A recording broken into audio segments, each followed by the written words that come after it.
Good evening, everybody.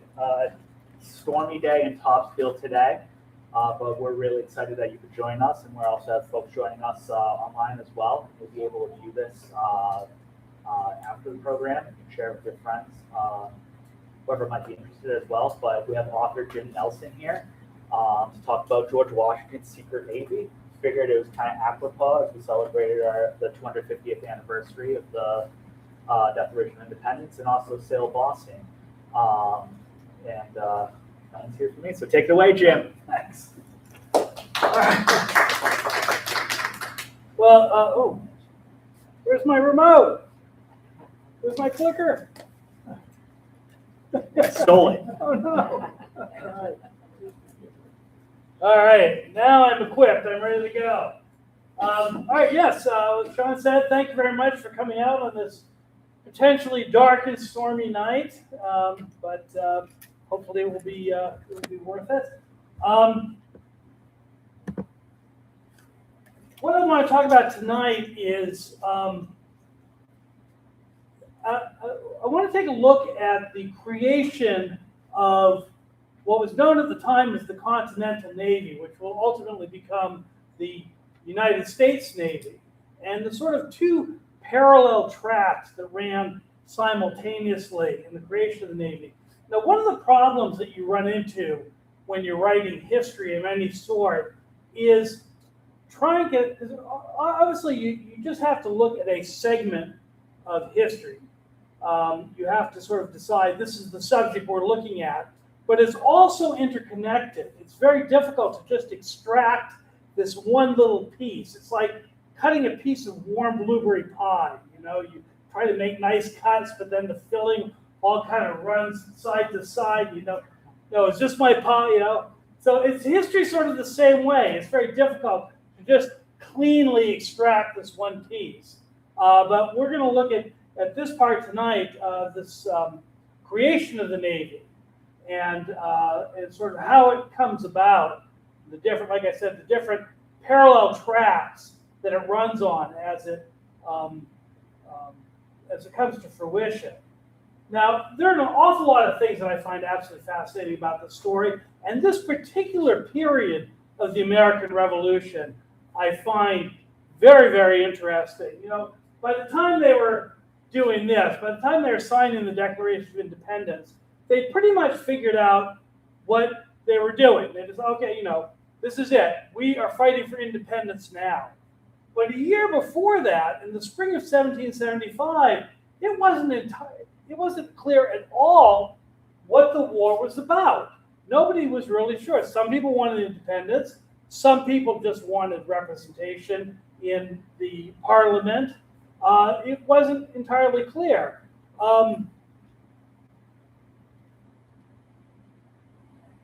In April of 1775, the war, ultimately breaks out. But even then, people are not entirely clear what they're fighting for. You see, some of these regiments that signed up for Lexington and Concord actually signed up to fight for the king. They're fighting the redcoats in the name of the king. It's all very, very confusing. You had, about the same time, Benedict Arnold and Ethan Allen capturing Fort Ticonderoga under no real authority. The Massachusetts Provincial Congress just decided, okay, we're going to send somebody to another colony to attack a British fortification. They're just literally making this up as they go along. So Concord and Lexington happens, April 1775. All of these militias that had been training for this moment suddenly coalesce. And within a few days, you have this 15,000-man army that suddenly materializes around Boston. And again, it's entirely disorganized. Artemus Ward was in command, but he was only the commander of Massachusetts militia. You had Israel Putnam, who was in command of Connecticut militia. You had John Stark in command of New Hampshire militia. It's all very confusing. So one of the things that they're all desperately writing to Congress for is for somebody to be made commander-in-chief of the Army.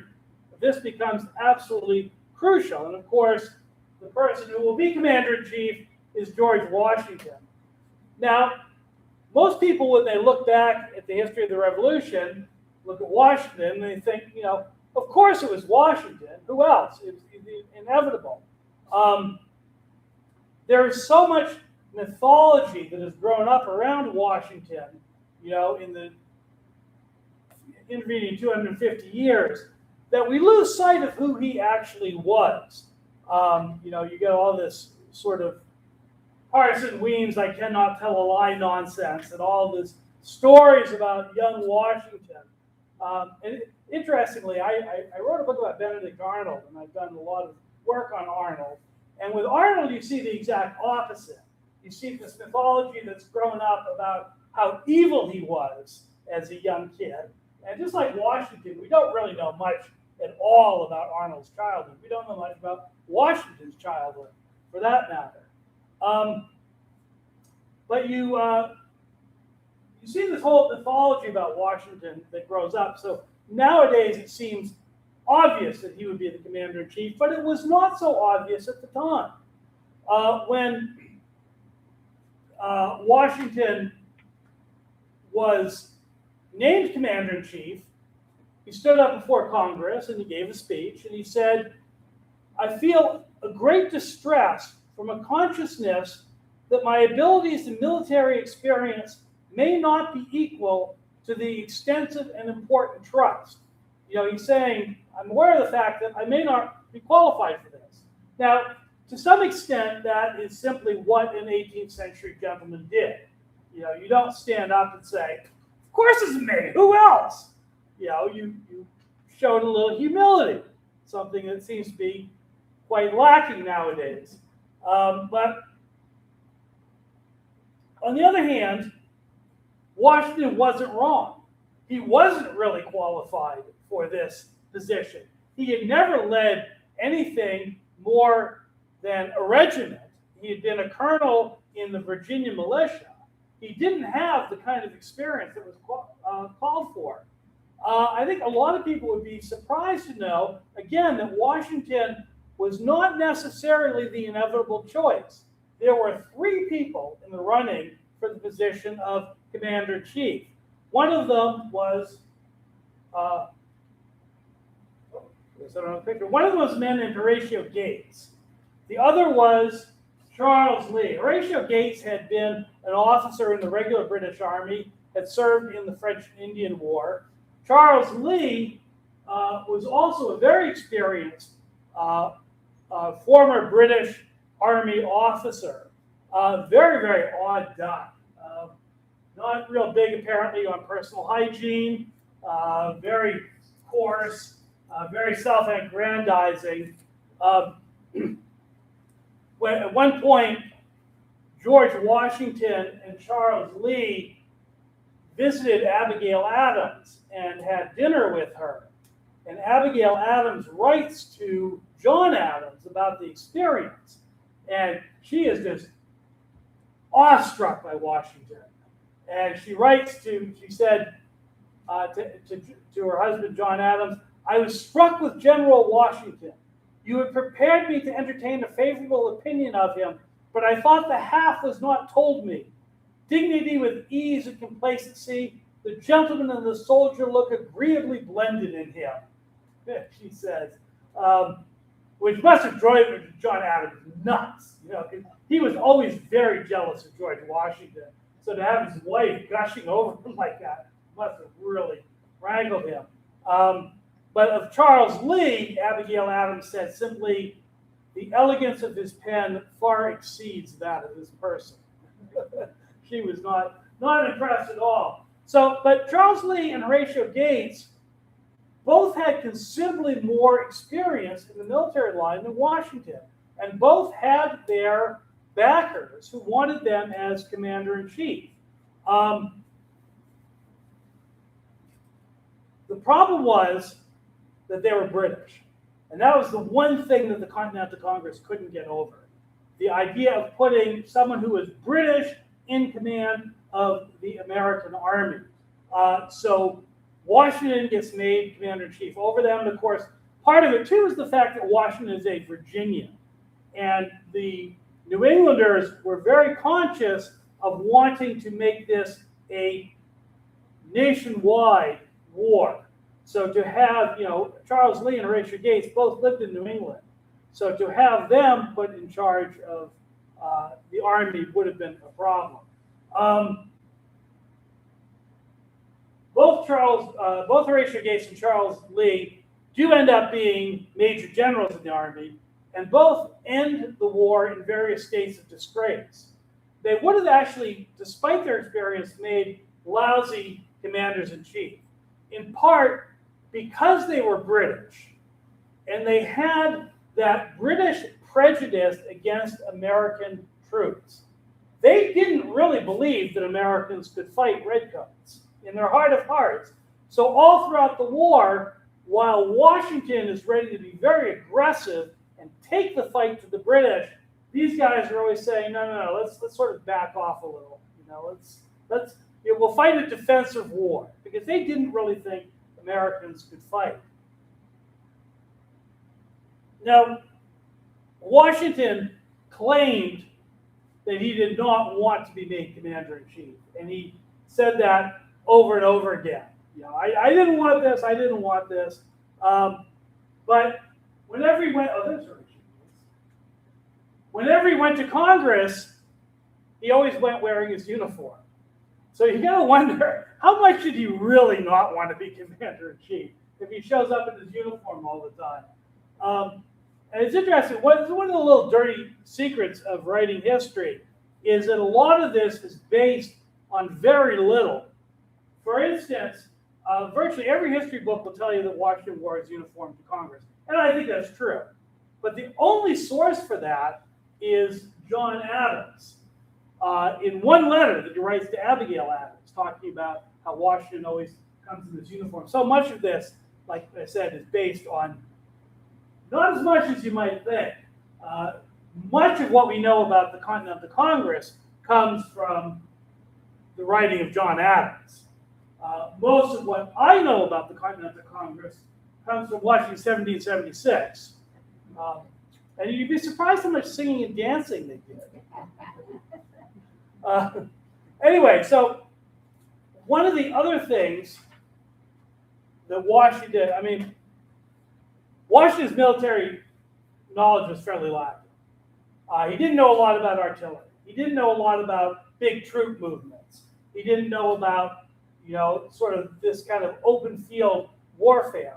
One of the things that he also didn't know about was the sea. He didn't really have any experience with the juxtaposition of land and naval forces, which for a British officer was a natural. Of course, the Army and the Navy worked together, but this is something Washington hadn't experienced. Most of his military experience had taken place in the wilderness, fighting in the back country of Virginia and into Ohio. In fact, the biggest campaign that he'd ever been on, the biggest battle he had been engaged in, was the Battle of the Monongahela during the French and Indian War. And this was, to some extent, a real object lesson. General Braddock, the British general, was charged with taking Fort Duquesne, which is now Pittsburgh. In typical British general style, he decided to march his entire artillery train and all the wagons and everything through the wilderness. George Washington, who was serving as an advisor, said, "This is a really bad idea. You really don't want to take this army and all of its equipment through the wilderness. And you also want to have a lot of Native American allies on your side," all of which Braddock ignored. So his column runs into a column of French and Indians near the Monongahela. The British Army, of course, are trained to fight in open field formations, standing shoulder to shoulder with "shoot me" written across their chest. And the French and the Indians are more used to this sort of well, what they call sort of Indian-style warfare. Fighting in the wilderness, behind trees, ambushing, and so the British were absolutely devastated by this. One of the only people to come out of it with any glory at all was George Washington, who managed to form a rearguard action and fight off the French and Indians as the British retreated, because Washington's men were trained in that kind of combat, that kind of woodland-style fighting. That was what he was used to. But he was not used to the kind of warfare that he would be seeing for most of the Revolution. So Washington shows up in the summer of 1775 in Boston. And as I said, he shows up as the head of this 15,000-man mob, this sort of disorganized group of people from all over New England, all over the Mid-Atlantic, all these militias that are coming in. There's no real discipline. One of the first things that Washington does is orders a return of the army, which is basically just a head count. How many men do we have here? And a couple days, doesn't get the return. A couple more days, he's sending letters to the officers. Where's this return? Where is this return? A week later, and he still doesn't have it. He writes to Congress. He says, in the British Army, this would have taken 5 hours to get this. And now it's a week, and I still don't have it. He's starting to get a sense for what he is up against.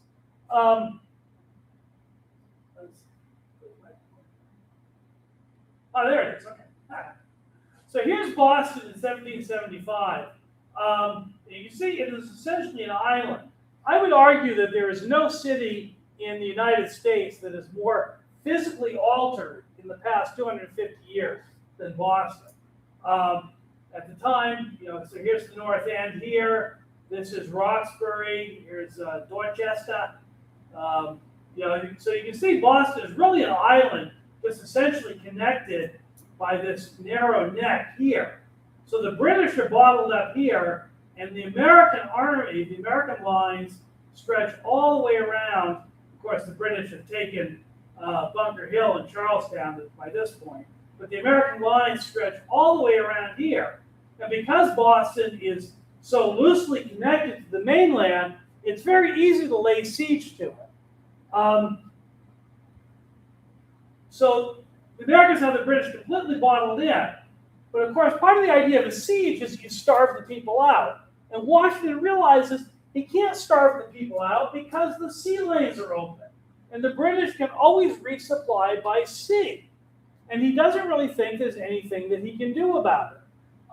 A number of people come to Washington and they suggest this idea of arming vessels and sending them out. But again, Washington doesn't really have a real sense for sea power.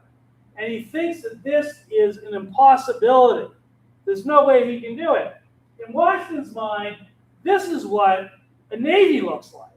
This is what the British Navy looks like. And he knows perfectly well that the Americans cannot create anything like this to go up against ships of this sort. So he figured it's a lost cause.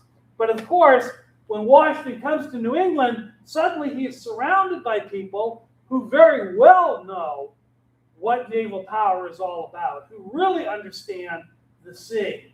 And we don't know for sure, but it seems likely that the person who most had his ear in this regard is John Glover. John Glover was with Washington at his headquarters. The two of them got along very well. And it seems likely Glover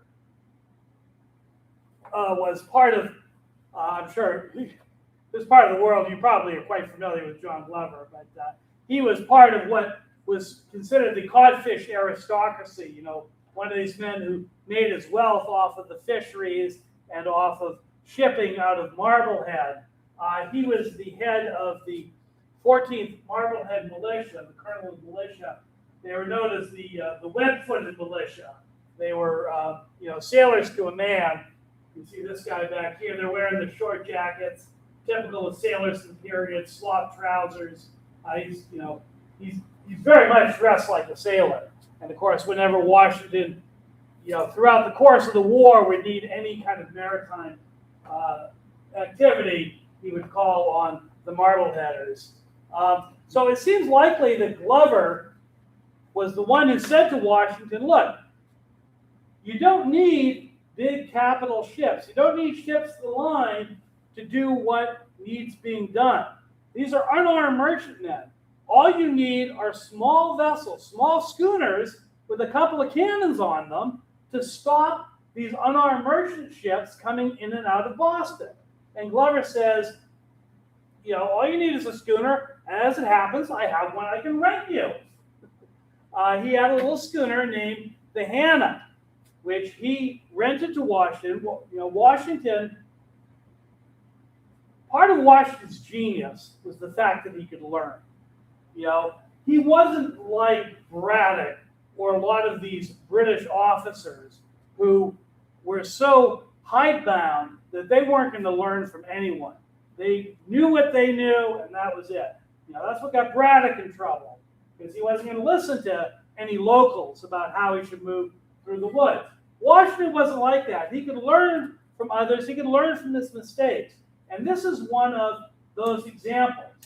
Once Glover makes him understand that a small fleet of armed vessels could go out there and, at the very least, slow down the number of merchant ships supplying the British, he's all over it. And he completely understands the utility of this. And once he embraces this idea of armed vessels, he is desperately eager to get them out. He takes a fellow named Stephen Moylan, who is the muster master general, and him and Glover are charged with going out and finding more schooners to arm and send them out. So in Marblehead, Beverly, Plymouth, they're scouring the seaports looking for vessels that are appropriate. Now, one of the ongoing debates in this whole story is, who is the birthplace of the American Navy? Where is the birthplace of the American Navy? Is it Marblehead? Birthplace of the American Navy. They say it right there. Or is it Beverly, Washington's naval base? My opinion varies depending on whether I'm lecturing in Marblehead or Beverly. But they're very fussy about that. Even Whitehall, New York, even gets in with their birthplace of the American Navy. This is real nonsense. This is nothing. But what happened was, of course, Glover was from Marblehead. Most of the captains and the sailors that Washington were using were from Marblehead. But Marblehead, as I'm sure you know, is a very exposed harbor. It's not a terribly safe place to be fitting these ships out. Beverly is much trickier to get into, and it's much easier to defend. So a lot of the ships and the men were from Marblehead, but they were actually fitted out and sailed out of Beverly. So I guess both sides could make a claim. But once Washington recognizes the real utility of fitting ships out and sending them out to sea, he does so as quickly and as eagerly as he can, but he doesn't tell the Congress about it. Meanwhile, back in Congress, on that other sort of parallel track, they're debating an awful lot of things, and one of them that they're debating is the creation of a navy. Congress is very divided and vociferous on both sides of this question whether or not to have a navy. Rhode Island is the first colony to propose the creation of a navy. Rhode Island had been fighting a naval war 10 years before anyone even knew a war had started. They'd been going for a long time fighting the British Navy. All of the colonies at the time were engaged in smuggling to one degree or another. But in Rhode Island, it was an art form. it was, they had really achieved smuggling to a higher degree than anyone else ever had, and the British Navy was constantly trying to put a stop to it. So the British would send a ship to Rhode Island to put a stop to smuggling. The Rhode Islanders would shoot at it or try to light it on fire and drive it out of there, and the British would send a bigger ship, and the Rhode Islanders would attack that. Till finally, in 1772, they sent the schooner Gaspee with the captain who was very effective in terms of putting a stop to smuggling until he managed to run aground just south of Providence. And the people from Rhode Island rowed out in open boats, attacked the Gaspee, and burnt it to the waterline. So this is, again, years before the fighting actually broke out. So in response to the burning of the Gaspee, the British sent Russell Crowe. Okay, they didn't actually send Russell Crowe. They put that ship behind him. You guys have probably seen the movie. That ship is, in the movie, is the HMS Surprise, but it is actually the replica of the HMS Rose that was in Newport, Rhode Island for many years, built for the bicentennial 25 years ago. No, wait. 50 years ago? How could that be? I was around. Okay, so here's the HMS Rose. This is actually the last ship that I worked on back in the day when I was working on sailing ships. She was built for the bicentennial, lived for many years in Newport, Rhode Island, went over to Bridgeport, Connecticut, where she was rebuilt, spent many years as a sail training vessel, and then the movie studio, 20th Century Fox, bought her to play the Surprise in the movie Master and Commander, and then since gave her to the San Diego Maritime Museum.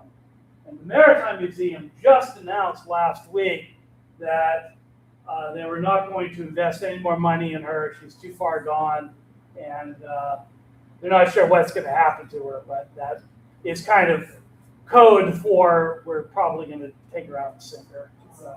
So alas, her days are over. But the original Rose, as I said, 32-gun frigate.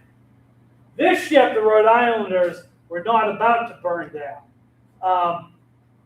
So she quite effectively put a stop to the smuggling in Rhode Island. The Rhode Islanders were furious.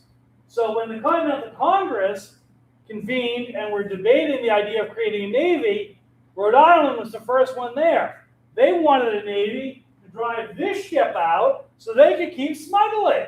That was like their whole impetus for creating a navy.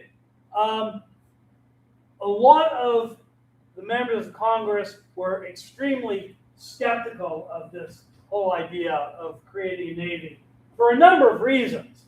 A navy is very expensive. An army at the time could be fielded for a lot less. I mean, here's a picture of an army, the army down south. You can see this guy doesn't even have clothes. I mean, all they've got is, they got their muskets, they've got, ammunition, and that's pretty much it. They said to be a soldier back then, all you needed was to be able to march, handle a musket, and have at least 2 opposing teeth so you could bite the top off of a paper cartridge to load your gun. That was it. You could send an army out into the field very ill-equipped, and you could supply it as you went. An army was a lot less of a commitment. A ship is a very different thing. A ship needs everything on board before it sails. It needs all the cannon. It needs all the gunpowder, the food, the water, the stores, the crew, all of the gear and the spare gear. It is an enormously expensive proposition to send a navy to sea. And the Congress didn't think that they were ready to take this on. There were all sorts of other arguments against having a navy, and they were all thrown out there. Some argued that creating a navy would destroy the morals of the sailors. Really? Sailors are not known for their morals. Much of the opposition came from the southern colonies, for good reason. A lot of the southern congressmen saw this as a New England Navy, built by New Englanders, crewed by New Englanders, that was out there to defend New England interests. They didn't see a lot of upside to them because they didn't have the kind of maritime industry that New England did. So a lot of the Southerners were very opposed to this. There were a few exceptions. William Henry Lee was very in favor of a navy, as was Christopher Gaston of South Carolina. In fact, not only did Gaston was he very in favor of a navy, but he actually created this flag, which was intended to be the first naval ensign. Most people don't realize that the Gaston flag was actually a naval flag, and one of many great historical flags that gets co-opted. But don't get me started. Anyway, there was a great deal of opposition to a navy. One of the biggest concerns, as I said before, at this point, historically, no one was entirely sure what they were doing. It wasn't entirely clear that we were fighting for independence. Now, as long as you had a militia, you could always say that this is just for defense. There had always been militias in the colonies. Here's Jamestown. They had a militia. Every colony, every little town had a militia. When the militias gathered, you could always make the argument, we are not rebelling, we are simply defending ourselves. A navy is different. A navy is an offensive thing. A navy, colonies have militias, but a navy is something that a sovereign state establishes and sends out on the high seas. A lot of congressmen felt that creating a navy was a tacit admission that they were fighting for independence, that they were declaring these united colonies to be a free and independent state. Now, a lot of the colonies did have militias. This is a replica of Providence that was originally, she was Katy, and she was a Rhode Island naval vessel. A lot of the colonies had little navies, but again, they were ostensibly for defense. They were not an offensive weapon. So this was one of the things that the Congress objected to. They didn't want to admit that they were fighting for independence. They were declaring themselves a free state. Washington understood this. Washington knew that Congress was not ready to take this step and create a navy, which is why he never told the Congress about what he was doing. And there's no smoking gun letter that indicates that he was purposely hiding this from the Congress. It's really kind of a matter of reading between the lines. When you look at Washington's reports that he sent to Congress, he told them everything. Again, one of Washington's geniuses was that he really appreciated the importance of civilian control of the military. So he went to Congress for everything. And when you read his reports to Congress, they are, pages and pages and pages of the most minute details about what's going on in the Army. But he never mentions these ships. And when, occasionally there's reason where you have to say something, there's a real kind of hemming and hawing quality to it. So for months, Washington was sending these little schooners out to raid and take merchantmen to capture prizes and bring them into port without informing Congress that he was doing it. So the question is, did Washington exceed his authority? Did he have the authority to do it? Well, it's questionable. In his orders from Congress, when he was first made commander-in-chief, Congress says, and whereas all particulars cannot be foreseen, nor positive instructions for such emergencies so beforehand given, but that many things must be left to your prudent and discreet management, as occurrences may arise upon the place, or from time to time fall out, you are therefore, upon such accidents, or any occasions that may happen, to use your best circumspection, which is a wonderfully 18th century wordy way of saying, look, you're going to have to use some discretion here because we can't think of everything. And which is very, insightful of Congress to realize, okay, you can't micromanage everything he's doing. So they gave him a certain amount of leeway.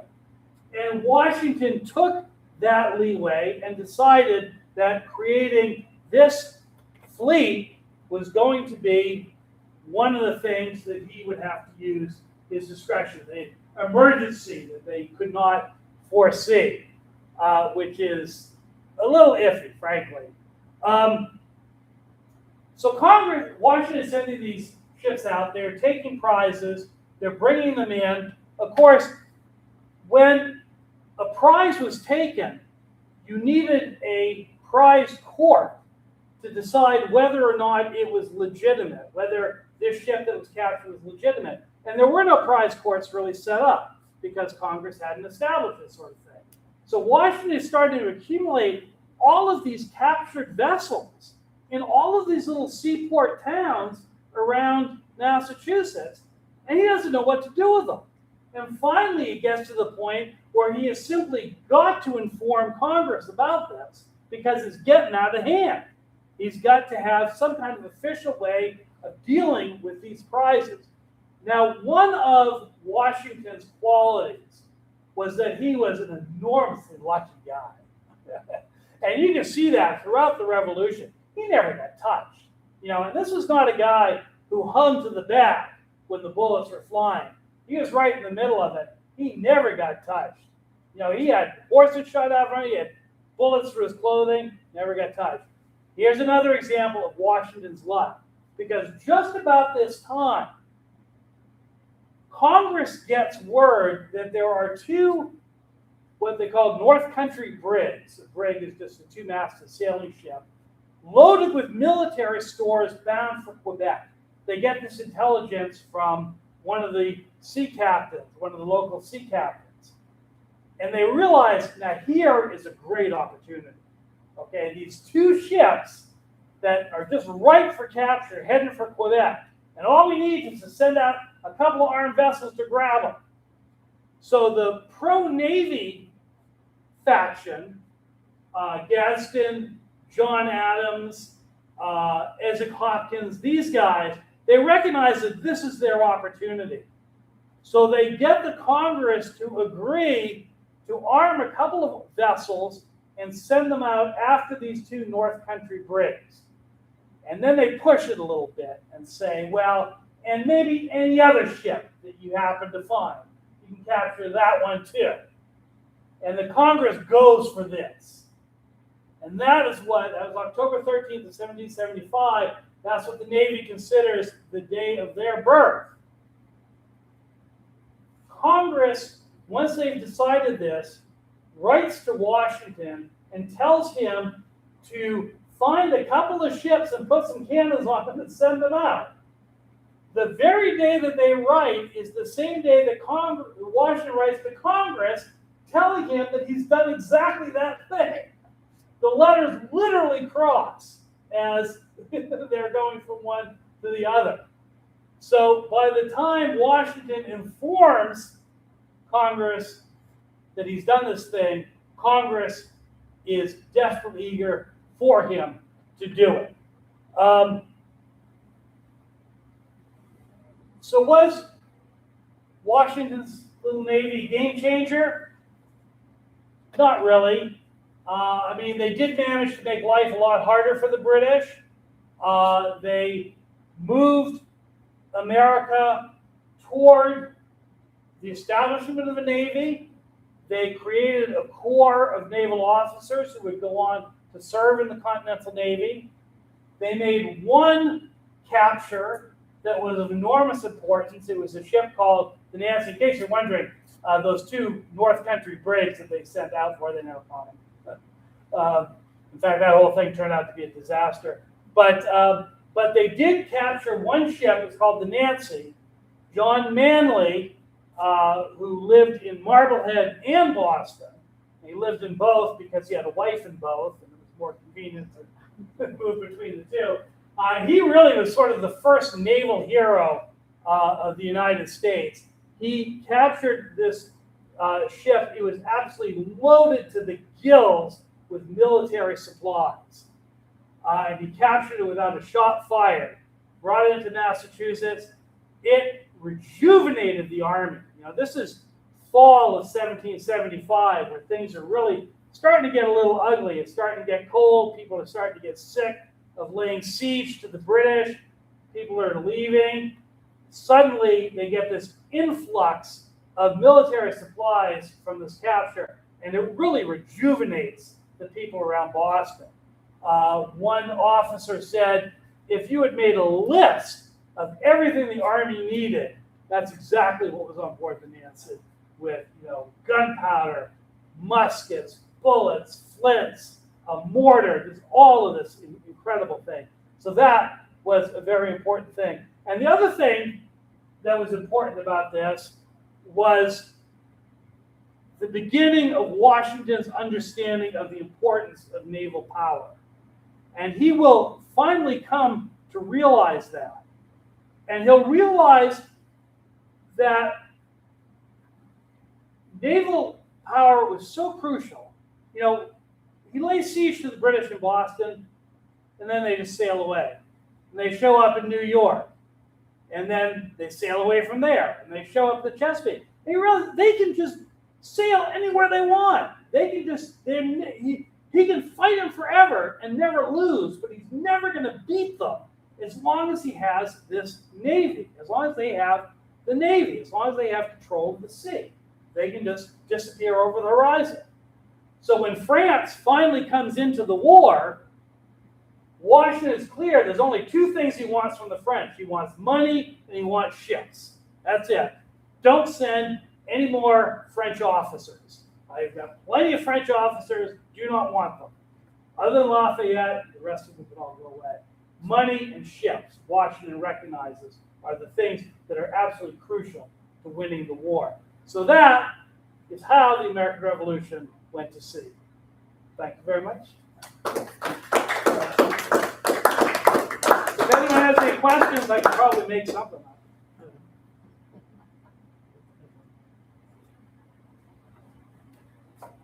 Okay, well, what was Rhode Island doing with smuggling? What were they smuggling? Mostly molasses from the West Indies. You had the triangle trade, but there were a lot of distilleries in Rhode Island and all through New England. So molasses was taxed coming in. So that was a very lucrative thing to smuggle. Are they most taxing everything that the colonies imported? They were. I suspect that, I don't know if molasses was taxed more or if it was just more that they were importing more of it, so they had to pay higher taxes. But certainly, I mean, when I say they were smuggling molasses, and that certainly was their primary thing, but I think they were probably smuggling a lot of other stuff as well. Yeah. So the rum probably stuck in the boats too, right? Right, exactly. But like I said, there are a lot of distilleries in New England. So molasses, of course, is the raw material for rum. So that was why that was such a lucrative thing to bring in. Yeah. All right. Well, I brought some books. I didn't bring any of my George Washington's Secret Navy, but if you're looking for a good nautical beach read, I've got some books in the back there. So, thank you very much.